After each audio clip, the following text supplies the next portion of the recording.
Madali bang magpasalamat kahit may problema? Kapag maganda ang takbo ng buhay, madaling magpasalamat. Pero paano kung puno ng pagsubok? Sabi ng 1 Thessalonians chapter 5 verse 18, "In everything give thanks, for this is the will of God in Christ Jesus for you." Hindi sinabing magpasalamat tayo dahil sa lahat ng nangyari. Ang sabi ay magpasalamat tayo sa gitna ng lahat ng nangyayari. Dahil alam natin ang Diyos ay nananatiling tapat anuman ating sitwasyon. Ako si Brother Vic, kasama natin pag-aralan ang salita ng Diyos.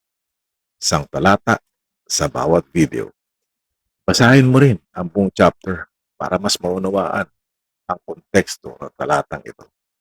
God bless you.